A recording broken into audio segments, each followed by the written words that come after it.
खमा गणिसा सभी चतुर्थ श्रेणी अधिकारियों को मेरी तरफ से बहुत बहुत बधाई। आज इस वीडियो में हम डिस्कस करेंगे कि जिनकी रैंक 8,000 से 15,000 के बीच में आई है उनको लास्ट चॉइस कैसे मिलेगी। रैंक 15,000 से 20,000 के बीच में जिनके आई है उनके बल्ले बल्ले उनको टॉप रैंक मतलब अच्छा डिपार्टमेंट कैसे मिलेगा।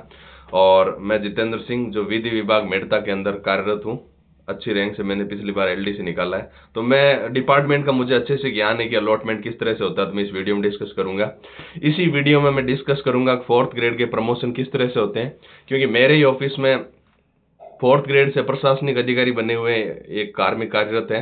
इसी के साथ ही मेरे पड़ोस में एक ऑफिस के अंदर 4th ग्रेड से अतिरिक्त प्रशासनिक अधिकारी तक बने हुए हैं, पीडब्ल्यूडी में वो भी कार्यरत है।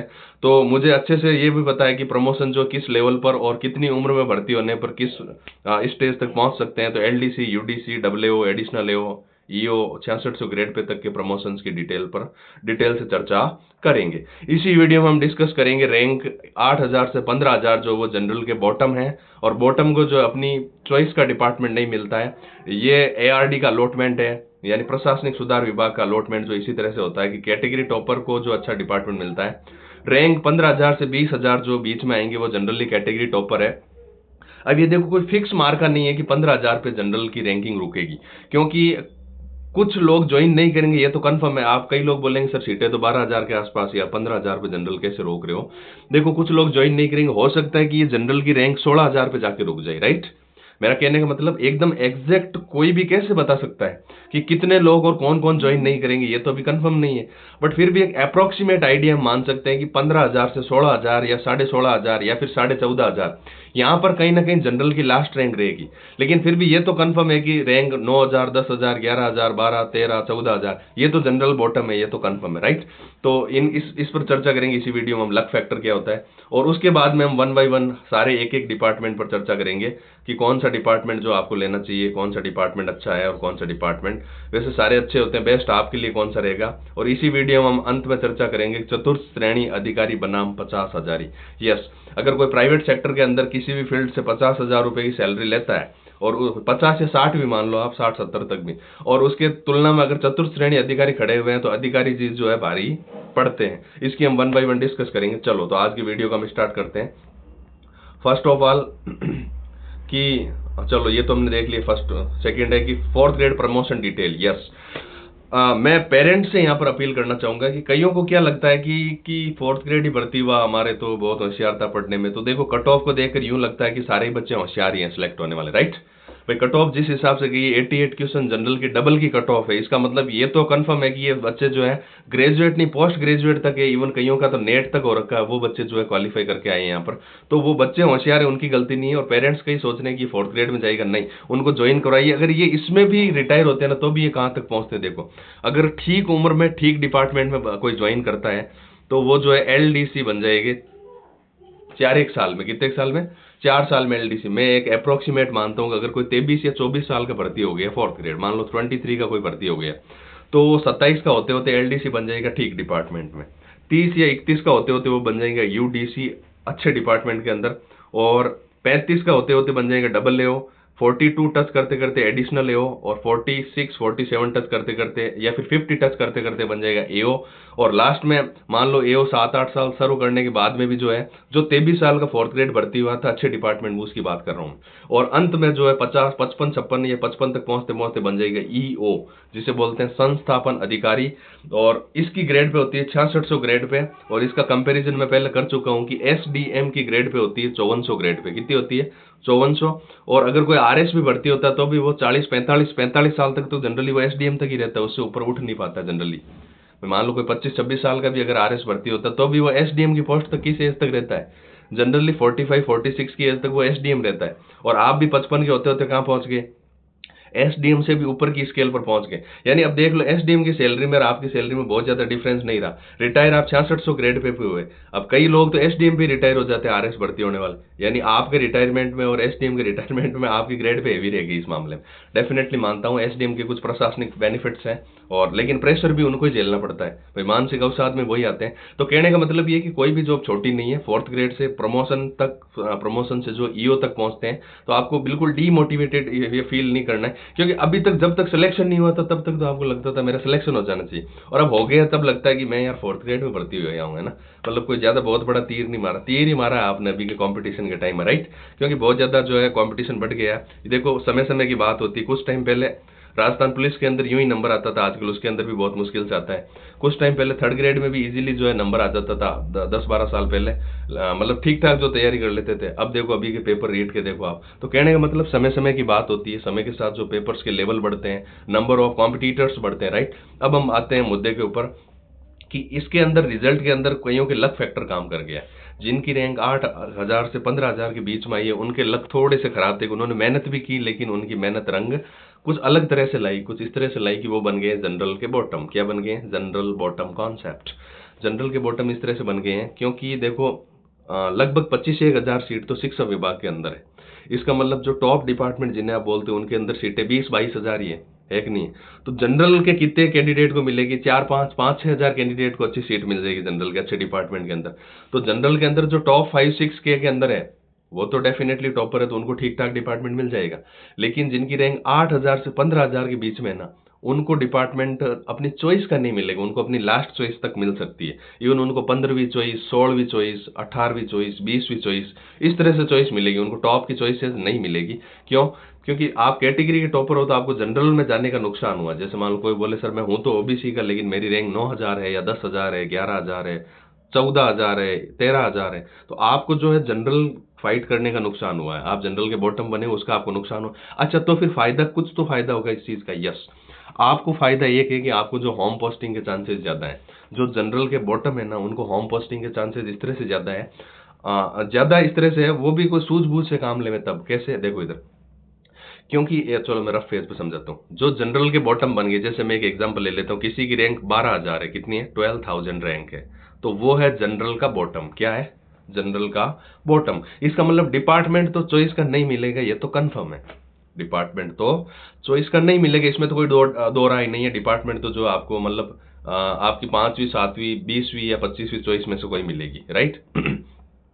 लेकिन आपको होम पोस्टिंग इस तरह से मिल जाएगी कि जैसे मान लो कि आपको मिल गया शिक्षा विभाग। कौन सा मिल गया? शिक्षा विभाग मिल गया, किसी की 12,000 रैंक है या फिर 11,000 रैंक है मान लो। अब शिक्षा विभाग मिला तो उसकी 15वीं या 20वीं चॉइस थी, लेकिन अब होम पोस्टिंग कैसे मिलेगी? देखो इधर, अब वापस शिक्षा विभाग जो है कईयों को 35,000 रैंक तक भी मिला है। तो शिक्षा विभाग मिलने वालों में आप 12,000, 11,000 रैंक वाले टॉप पर आ गए। यानी आप अपने डिस्ट्रिक्ट में उस डिपार्टमेंट, जो हल्का डिपार्टमेंट आपको मिला, वैसे हल्का कुछ भी नहीं होता है, तो उस डिपार्टमेंट के अंदर आप टॉप पर हो, तो जब वापस डिस्ट्रिक्ट अलॉट होंगे रैंक वाइज, तो आप उसके अंदर टॉप पर आ जाओगे, तो आपको होम पोस्टिंग के चांसेस ज्यादा होते हैं।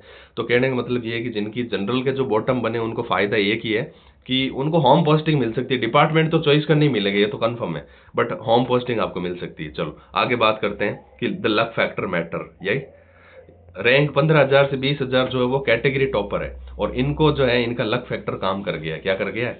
लक फैक्टर काम कर गया। इनको अपनी चॉइस का डिपार्टमेंट मिलेगा। इवन जिनकी रैंक 16,000, 16,500, 17,000 के आसपास है, उनकी तो हालत ये है कि वो जिस डिपार्टमेंट में हाथ रखेंगे उनका ही वो डिपार्टमेंट है। जैसे अगर वो संभागीय आयुक्त पर हाथ रख दे तो उनका वही हो गया, क्योंकि वो अपने कैटेगरी के टॉपर्स हैं। जैसे मान लो संभागीय आयुक्त के अंदर अगर 50 सीटें खाली रही, राइट, और मान लो ओबीसी की 50 सीटें हैं संभागीय आयुक्त वगैरह के अंदर मान लिया, और कोई जो है जस्ट जनरल जहां पर खत्म होती है वहीं पर है, जैसे मान लो 15,000 पर जनरल खत्म हो जाती है, किसी की 15,500 रैंक है, तो अपने कैटेगरी टॉपर्स में है कि नहीं है, तो उसने जिस डिपार्टमेंट पर हाथ रखा उसका वही डिपार्टमेंट उसका ही हो गया, राइट।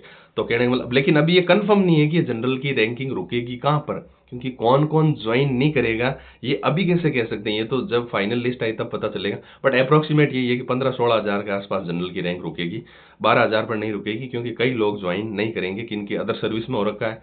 कई लोग सोचेंगे जिनका पुलिस में हो रखा है कि छोड़ूंगा नहीं छोड़ूंगा, इस तरह से डायलेमा में रहेंगे। कई लोग पशु परिचर में होम पोस्टिंग ले रखे हैं, उनको अगर 4th ग्रेड के अंदर आउट पोस्टिंग मिलती है तो वो भी जो है इस पर कई तरह से विचार विमर्श होगा अभी। अब इनको होम पोस्टिंग तो जो है मिलने के चांसेस कम रहते हैं। इनको फायदा क्या है? इनका फायदा तो ये कैटेगरी टॉपर का कि आपको अपनी चॉइस का डिपार्टमेंट मिलेगा, इसमें कोई डाउट नहीं है। होम पोस्टिंग आपके चांस कम हो जाते हैं। यस, कैटेगरी टॉपर के साथ क्या होता है, ये अफलातून हो जाते हैं। इनको लगता है कि जैसे जिस डिपार्टमेंट में हाथ रखा वही इनका हो गया, डेफिनेटली हो गया, क्योंकि कैटेगरी में फर्स्ट रैंक थी या कैटेगरी में टॉपर्स थे, मतलब टॉप 1000 में, टॉप 2000 में थे अपनी कैटेगरी में। अब जोश में होश खोने के चांसेस हैं, लकी नंबर मिलने की तो आपको पता ही होगा, आपको लकी नंबर मिला है, लेकिन थोड़ा सा आपको सूझबूझ से काम लेना है कि आपको कहीं होम पोस्टिंग नहीं मिलेगी। कैसे नहीं मिलेगी, देखो इधर एक टॉप का डिपार्टमेंट मिलेगा जो ओवरऑल टॉपर से, मैं कंपैरिजन करके बताता हूँ। देखो इधर जैसे ओवरऑल टॉपर कैसे, जैसे जिनकी रैंक मान लो 3000 रैंक है, किसी की मान लो 3000 रैंक, तो ये जनरल टॉपर है यानी ओवरऑल टॉपर है। इनको मिल गया, जैसे मान लो एक एग्जांपल पीडब्ल्यूडी का ले लेता हूँ, जैसे मान लो पीडब्ल्यूडी मिल गया इनको, सार्वजनिक निर्माण विभाग, किसी 3000 रैंक वाले को मिला। इनको इसलिए मिला क्योंकि ये ओवरऑल टॉपर थे यानी जनरल टॉपर थे। अब पीडब्ल्यूडी क्यों किसको मिलेगा, अब मिलेगा कैटेगरी टॉपर को। कैटेगरी टॉपर जैसे मान लो किसी की 16000 रैंक थी, उसको भी वापस क्या मिल गया, पीडब्ल्यूडी मिल गया। एक तो 3000 के आसपास वालों को मिल गया और एक मिल गया 16-17 हजार वालों के आसपास। इनको इसलिए मिला 3000 वालों को क्योंकि ये ओवरऑल यानी जनरल टॉपर थे। इनको इसलिए मिला क्योंकि ये कैटेगरी टॉपर थे।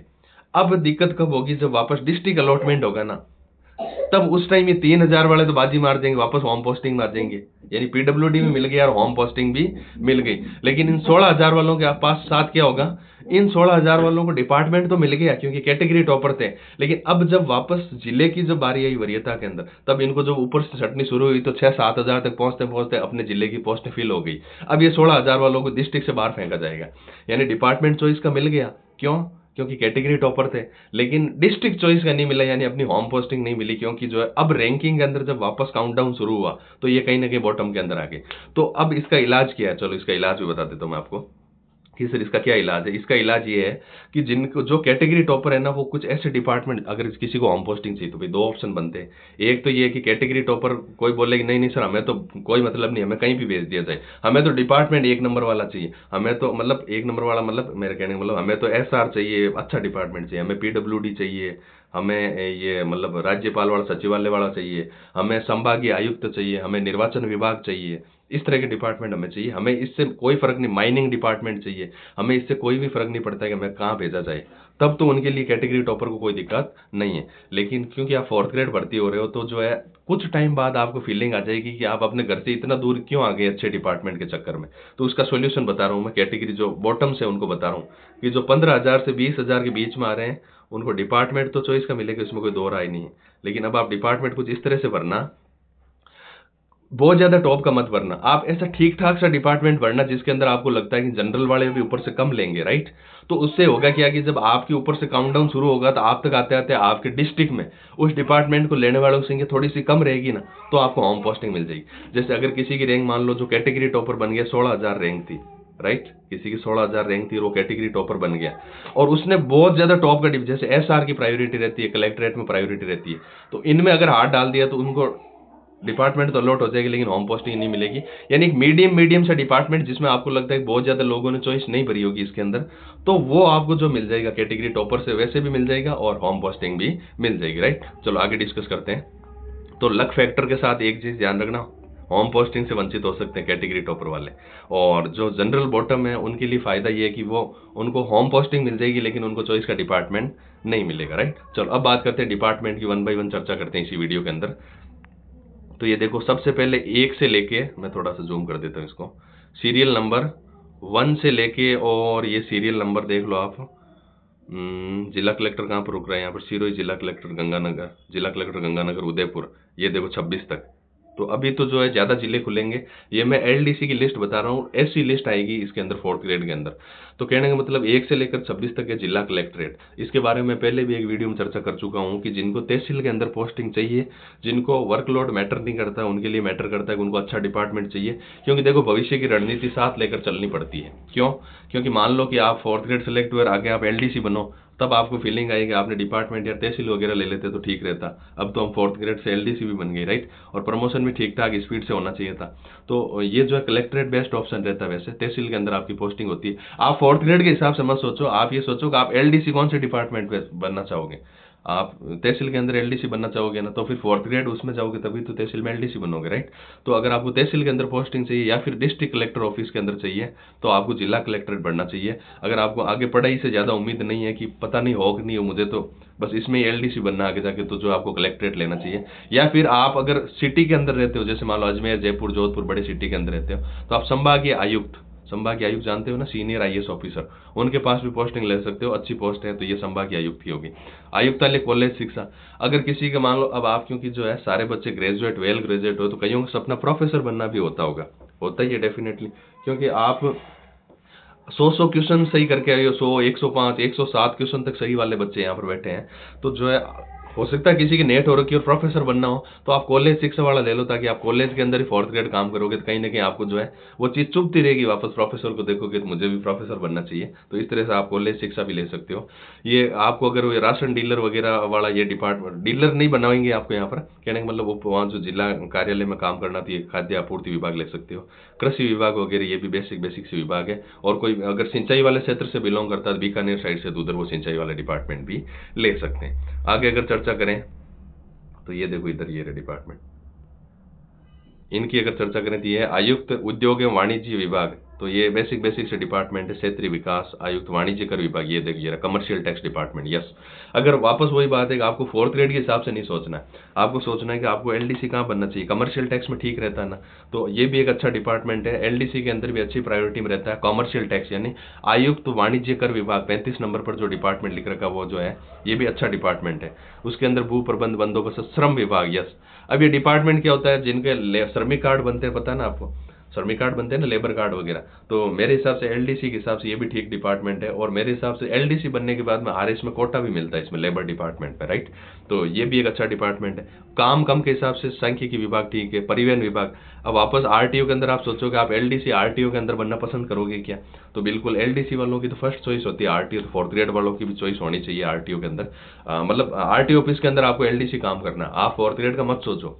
अगर आप केवल आगे के फ्यूचर, मतलब आपको कंफर्म पता है कि मैं और किसी जॉब में सेलेक्ट होऊंगा, तब तो आप कुछ भी सोच लो, किसी भी डिपार्टमेंट में चले जाओ, कोई मैटर नहीं करता है। लेकिन आपको लगता है क्या पता आगे हो कि नहीं हो, आपको डायलेमा है, तो फिर जो RTO ऑफिस भी आपके लिए एक अच्छा विकल्प है, क्योंकि यहाँ पर आप LDC बनने के बाद अच्छी रेपुटेशन रहेगी आपके RTO विभाग के अंदर भी, ठीक है। ये हो गया आयुक्त बाल अधिकारिता विभाग, महिलाओं के लिए अच्छा डिपार्टमेंट है, आयुक्त महिलाएं बाल अधिकारिता विभाग वाले डिपार्टमेंट। पंजीयक राजस्थान राज्य उपभोक्ता, ये बेसिक से डिपार्टमेंट है। एक अगर ये रहा RS वाला, मान लो आप RS की बहुत ज्यादा शौकीन हो, आपको मतलब RS से मिलना, RS बात करना और RS की तैयारी करना पसंद है, तो आप रीपा के अंदर RS के ट्रेनिंग सेंटर के अंदर भी जा सकते हो। हरीश चंद्र माथुर, ये 47 पर लिखा हुआ है, हरीश चंद्र माथुर राज्य लोक प्रशासन संस्थान जयपुर। लेकिन वर्कलोड रहेगा यहाँ पर भी, क्योंकि जो RS की ट्रेनिंग वाले हैं, तो वहाँ पर अलग अलग तरह का आपको काम पड़ते रहेंगे। माध्यमिक शिक्षा स्कूल वाला मैंने एक वीडियो में पहले बता दिया कि आप खुद भी जानते हो कि स्कूल में प्रमोशन बहुत स्लो है स्कूल के अंदर। LDC के प्रमोशन नहीं हो रहे 8-8 साल में, तो आप 4th ग्रेड वालों 10 साल में तो कोई प्रमोशन होगा, इसकी तो आप उम्मीद ही लगाना गलत है ना। तो प्रमोशन स्लो होंगे यहाँ पर। हॉस्पिटल वगैरह के अंदर इनमें भी काम भी रहेगा और प्रमोशन स्लो होंगे, ठीक है, ये ध्यान रखना आप। ये महिला अधिकारिता विभाग लड़कियों के लिए अच्छा डिपार्टमेंट है। तकनीकी शिक्षा वगैरह ITI कॉलेज वगैरह इनमें भी मिलती है पोस्टिंग, देख लेना आपको क्या लगता है, ठीक है। चलो और बात करते हैं डिपार्टमेंट की। नागरिक सुरक्षा, तो ये बेसिक से ये आ गई एक डिपार्टमेंट। निदेशक खान एवं भू विज्ञान विभाग। यस, अब माइनिंग डिपार्टमेंट में कईयों को लगता है कि ऊपर वाली इनकम ये ज्यादा है, तो भाई देखो आप हर चीज को LDC के पर्सपेक्टिव से सोचो, 4th ग्रेड का सोचो ही मत, क्योंकि प्रमोशन तो होगा ही होगा, आप 4th ग्रेड से रिटायर होगे नहीं, ये तो कंफर्म है ना।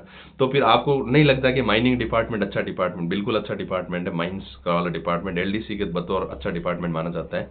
कईयों की फर्स्ट चॉइस रहती है माइनिंग डिपार्टमेंट। और अगर आप उदयपुर साइड वाले या फिर आपके आसपास माइनिंग वाला बेल्ट है, तो फिर वहां पर तो और ज्यादा चांसेस आपको पोस्टिंग मिलने के। SIPF वगैरह ये बेसिक से डिपार्टमेंट हो गई ये, और निदेशक जनसंपर्क विभाग वगैरह ये हो गया। प्रौद्योगिकी सैनिक कल्याण विभाग, वर्कलोड बहुत कम रहता है सैनिक कल्याण विभाग के अंदर, आप जाना चाहो तो यहाँ जा सकते हो। अल्पसंख्यक मामलात विभाग, ये भी बिना वर्कलोड वाला है। भाषा विभाग, इनके अंदर कुछ भी वर्कलोड नहीं रहता है। मुद्रण एवं लेखन सामग्री विभाग, कोई ज्यादा वर्कलोड नहीं रहता इनके अंदर भी। निदेशक योग्य जन वगैरह इनमें भी नहीं रहता। पुरातत्व विभाग में वर्कलोड नहीं रहता है। संपदा विभाग, इनमें भी वर्कलोड नहीं। नागरिक उड्डयन विभाग में भी ज्यादा वर्कलोड नहीं। निदेशक NCC वगैरह, इनमें भी हाँ इनमें थोड़ा रह सकता है, क्योंकि कैडेट के लिए आपको और कुछ काम दिया जा सकता है, ठीक है। मौलाना आजाद अब्दुल कलाम फारसी संस्थान, इनमें भी वर्कलोड जनरली नहीं रहता है। निदेशक अनुसंधान एवं प्रशिक्षण संस्थान, ये नहीं रहता वर्कलोड। ये रहा हमारा वाला डिपार्टमेंट 83। प्रमुख शासन सचिव विधि एवं विधि कार्य विभाग राजकीय वादकरण, इससे आपको मिलता है कोर्ट के अंदर, डिस्ट्रिक्ट कोर्ट के अंदर या फिर हाई कोर्ट के अंदर या फिर जयपुर बेंच पीठ के अंदर या फिर राजस्थान सचिवालय के अंदर, विधि विभाग के अंदर ही आपको जो है पोस्टिंग मिल सकती है इसके अंदर। और अच्छी लाइजनिंग बनती है, अच्छा डिपार्टमेंट है ये भी। लेकिन वर्कलोड इसके अंदर नहीं है। मेन PP ऑफिस के अंदर थोड़ा बहुत हो सकता है, बाकी पोक्सो और ये SC ST वालों के अंदर, इनके अंदर जनरली वर्कलोड नहीं है, आप नीली मान सकते हैं, वर्कलोड नहीं, प्रमोशन अच्छे हैं इसके अंदर। हमारे जो है 4th ग्रेड से प्रशासनिक अधिकारी तक बने हुए हैं इसी डिपार्टमेंट में। अब बात करते हैं उनकी जिनके सचिवालय की कसक रह गई हो, कि सचिवालय नहीं मिलने की कसक हो लेकिन उनको जानना है सचिवालय, रैंक भी अच्छी है, या फिर कैटेगरी टॉपर को एक फायदा और, जैसे किसी की रैंक 16,000 आ गई, 16,000 पे जनरल रैंक रुक गई और उनको अब जो है सचिवालय के अंदर जाना है, तो मान लो उनको सीधा मिल जाएगा, अलॉट हो जाएगा, क्योंकि उनको सचिवालय मिल जाएगा लोकायुक्त, यानी लोकपाल और लोकायुक्त आप जानते होंगे, सारे ग्रेजुएट बच्चे होशियार हो तो आप पता होगा लोकायुक्त और लोकपाल क्या होता है, तो वहां पर पोस्टिंग आपको मिल जाती है। अगर आप कैटेगरी टॉपर्स हो तो वापस सचिवालय के अंदर ही पोस्टिंग मिल जाती है वापस। सचिव राज्यपाल यानी राजभवन के अंदर पोस्टिंग मिल जाती है अगर आप कैटेगरी टॉपर्स हो, मतलब जहां पर जनरल की रैंक खत्म होती है उसी के आसपास अगर आपकी रैंक आ गई और आपको सचिवालय में भी जाना है तो फिर इससे जा सकते हो। 16,000 17,000 के आसपास रैंक वालों को अगर मौका मिलता है तो राज्यपाल राजभवन के अंदर और लोकायुक्त जयपुर के अंदर जा सकते हैं। शासन उप सचिव ये बेसिक से मोटर गैराज है। मुख्य निर्वाचन अधिकारी अच्छा है, मुख्य निर्वाचन अधिकारी आप समझते ही होंगे, अब बताने की ज्यादा आवश्यकता नहीं है, ग्रेजुएट बच्चे हैं, अच्छा ही डिपार्टमेंट है। मुख्य कारखाना निरीक्षण राजस्व मंडल अजमेर, इसके अंदर ये भी ठीक है, राजस्व मंडल अजमेर भी अच्छा है। वरिष्ठ निरीक्षण संपूर्ण, ये हॉस्पिटल वाला जोधपुर का हॉस्पिटल, ये कोटा के हॉस्पिटल, ये बीकानेर के हॉस्पिटल, तो आप हॉस्पिटल में पहुंच, लेकिन वर्कलोड रहेगा हॉस्पिटल में, क्योंकि वहां पर जो आपको पता है साफ सफाई वगैरह कई सारे काम रहते हैं हॉस्पिटल के अंदर।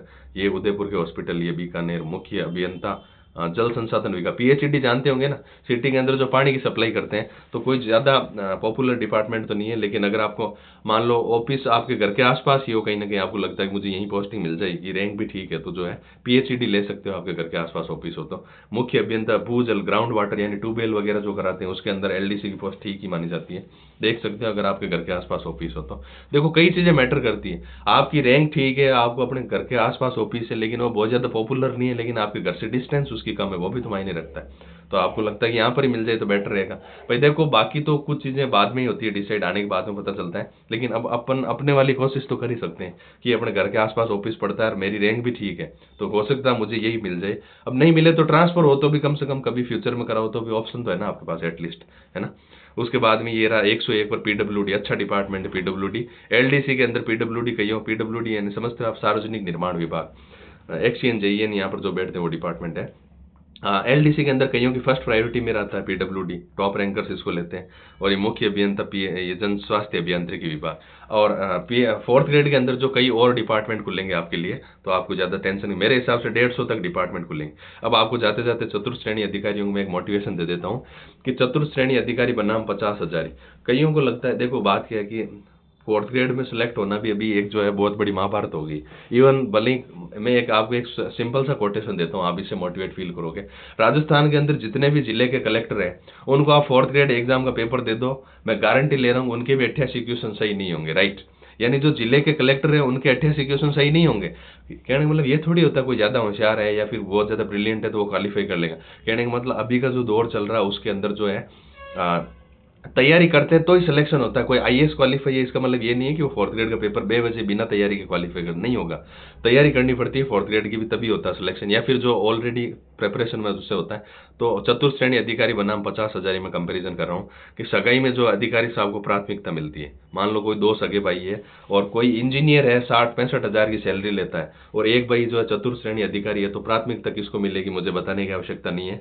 चतुर्थ श्रेणी अधिकारी को क्या मिलेगी, प्राथमिकता मिलेगी। इज्जत अधिकारी जी की ज्यादा रहेगी, बजाय एक इंजीनियर है 55,000 सैलरी है प्राइवेट सेक्टर के अंदर, लेकिन इज्जत के मामले में कौन आगे रहेंगे, अधिकारी जी आगे रहेंगे, चतुर्थ श्रेणी अधिकारी जी। हाँ जलने वाले कुछ भी कह सकते हैं कि नहीं नहीं 4th ग्रेड है, दूसरा वाला इंजीनियर है 55,000 सैलरी है, लेकिन आप किसी सगाई करने वाले को लेके आओ, किसको सिलेक्ट करते हैं, चतुर्थ श्रेणी अधिकारी फर्स्ट प्रायोरिटी, राइट। RGHS में शामिल हो आप, लाइफ का बीमा कवर हो गया आपके, जो हेल्थ इंश्योरेंस के अंदर शामिल हो, और 4-5 साल का धैर्य जो आपका जीवन बदल देगा, क्योंकि 4-5 साल बाद में आप बन जाओगे बाबूजी, ये लैपटॉप आपके सामने आ जाएगा और आप जो है बाबूजी बन जाओगे। 4-5 साल का धैर्य रखो, चतुर्थ श्रेणी अधिकारी आप बने हो, आपको एक बार फिर मेरी तरफ से बहुत बहुत बधाई। और जो नहीं बने उनको बोलूंगा कि जो आप भी कंटिन्यू तैयारी करिए, हाईकोर्ट 4th ग्रेड की भर्ती भी आपके सामने। बहुत बहुत धन्यवाद हमसे जुड़ने के लिए।